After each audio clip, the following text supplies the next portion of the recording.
प्यारे बच्चों, आज की क्लास में हम लोग मॉडल स्पीड टेस्ट जो आपका चौथा वाला दिया गया है, इसमें विज्ञान के 35 प्रश्नों को हल करेंगे। इससे पहले की वीडियो में हमने आपको सामाजिक विज्ञान के 35 प्रश्न हल करके बताए थे। तो जितने भी आपके क्वेश्चन सही होते हैं सब लोग कमेंट बॉक्स में ज़रूर लिखा करिएगा, ताकि जानकारी हमको हो जाए कि आपकी किस प्रकार से पढ़ाई चल रही है। तो आइए शुरू करते हैं। 91 देखो दिया गया है कि वस्तु जब द्रव में तैरती है तो उसका उत्प्लावन बल होता है, कितना होता है? शून्य होता है। वस्तु के भार से अधिक होता है, वस्तु के भार से कम होता है, वस्तु के भार के बराबर होता है। तो इसमें राइट आंसर आपका होगा वस्तु के भार से अधिक होता है, तभी वस्तु द्रव में तैर पाती है। 92 नंबर प्रश्न दिया गया है कि स्वस्थ नेत्र से किसी वस्तु को स्पष्ट देखने हेतु न्यूनतम दूरी क्या है? First option 20 centimetre, 25 centimetre, 25 metre या 25 इंच। तो इसमें राइट आंसर आपका होगा 25 सेंटीमीटर। कई बार हमने आपको बताया, वेरी वेरी इंपॉर्टेंट प्रश्न की श्रेणी में आता है।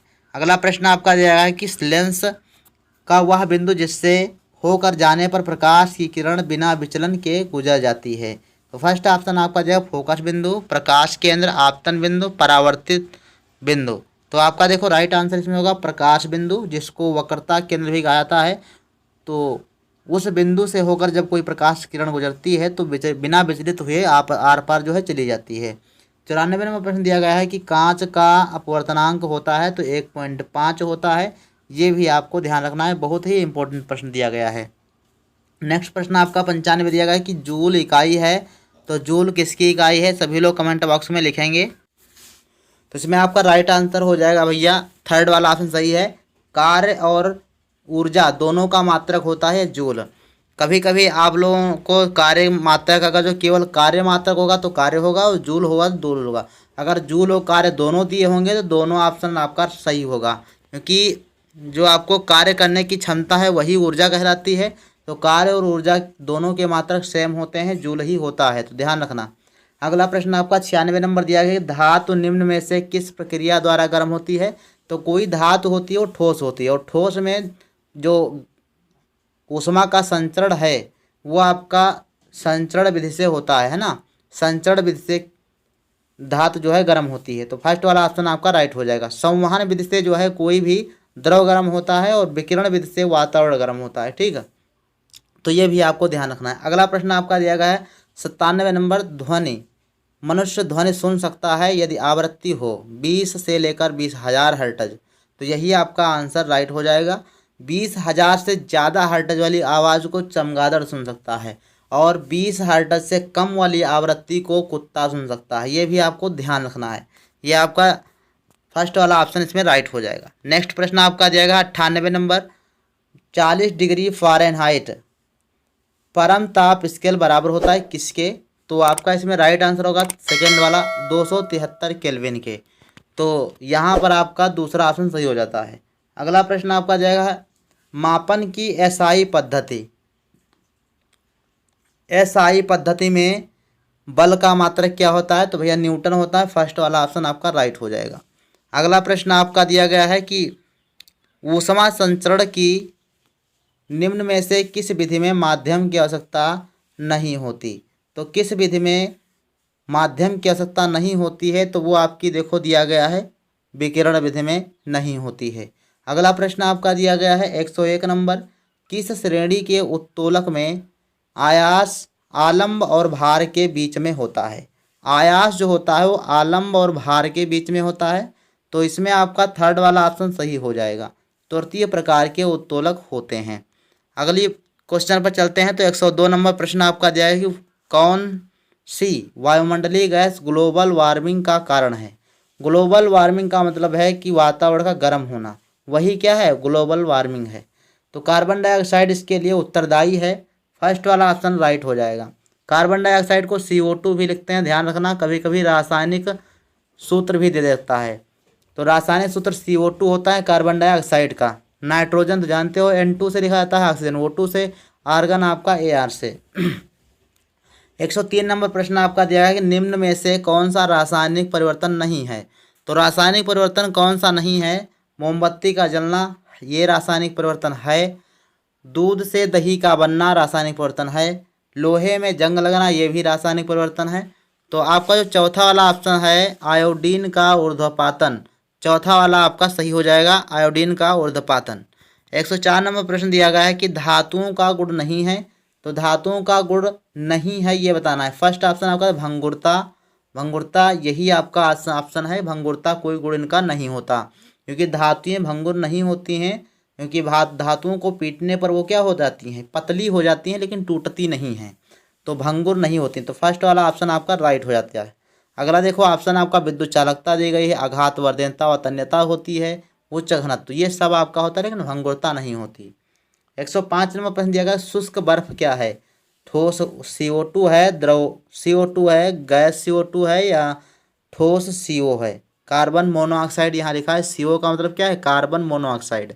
तो इसमें राइट आंसर आपका हो जाएगा ठोस CO2, जिसको हम शुष्क बर्फ कहते हैं, और यह जब पिघलती है तो सीधे गैस में परिवर्तित हो जाती है, ना कि द्रव में। तो द्रव में नहीं बदलती, ध्यान रखना, इसीलिए इसको शुष्क बर्फ भी कहा जाता है। 106 नंबर प्रश्न पर चलते हैं। तो आपका दिया गया है कि निम्न में से किस गैस का प्रतिशत हवा में सर्वाधिक है।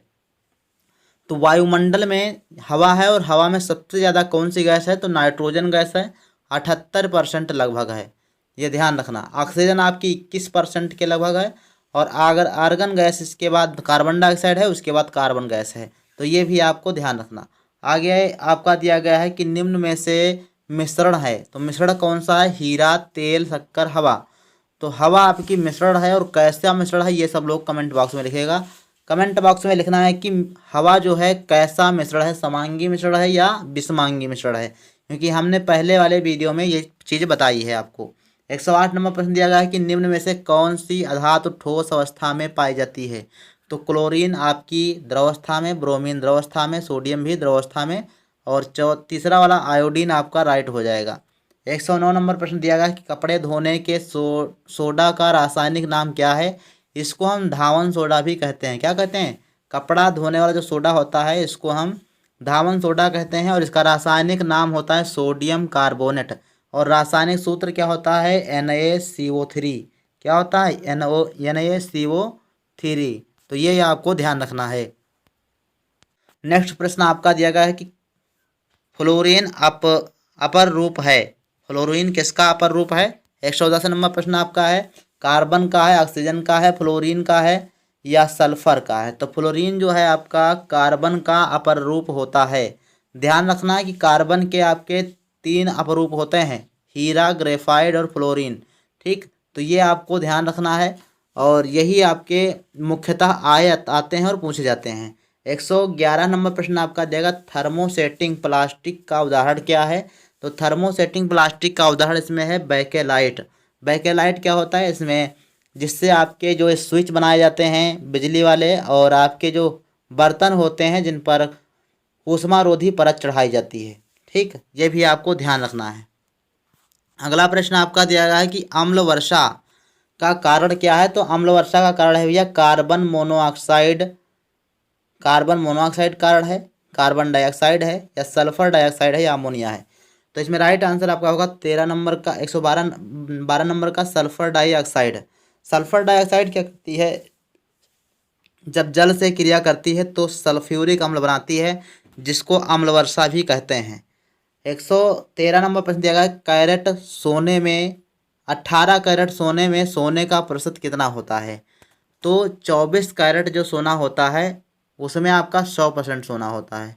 कितना होता है, 100% सोना होता है। तो उसी के अनुसार आप 18 कैरेट में सोने का परसेंट निकालेंगे तो आपका हो जाएगा 75%। कितना हो जाएगा, 75% आपका हो जाएगा। चौथा ऑप्शन इसमें राइट होगा।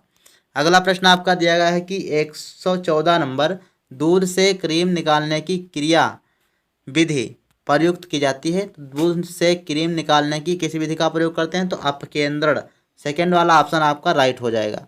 अगला प्रश्न आपका दिया गया 115 नंबर एगेरिकस। एगेरिकस यानी कुकुरमुत्ता जो है वो क्या है, स्वपोषी है, परपोषी है, मृतोपजीवी है, या सहजीवी है। तो ये थर्ड ऑप्शन आपका सही होगा, मृतोपजीवी होता है कुकुरमुत्ता। ये जहाँ पर आपकी जैविक खाद वगैरह होती है, या जहाँ पर ज़्यादा गंदगी होती है वहाँ उन स्थानों पर कुकुरमुत्ता उग जाता है, तो इसीलिए इसको मृतोपजीवी कहा जाता है। और 116 नंबर प्रश्न दिया गया है कि हेपेटाइटिस रोग में शरीर का कौन सा अंग प्रभावित होता है।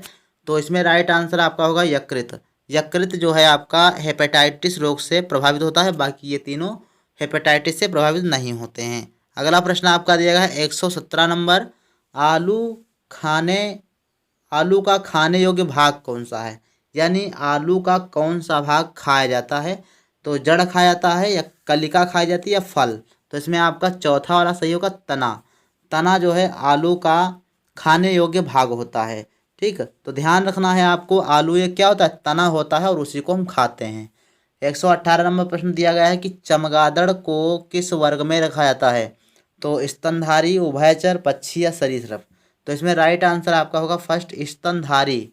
चमगादड़ को स्तनधारी वर्ग में रखा जाता है क्योंकि यह अपने बच्चों को दूध पिलाता है तो पक्षी, बट इसको जो है स्तनधारी कहते हैं क्योंकि यह अपने बच्चों को दूध पिलाता है, क्योंकि स्तनधारी वर्ग होता है। अगला प्रश्न आपका दिया गया है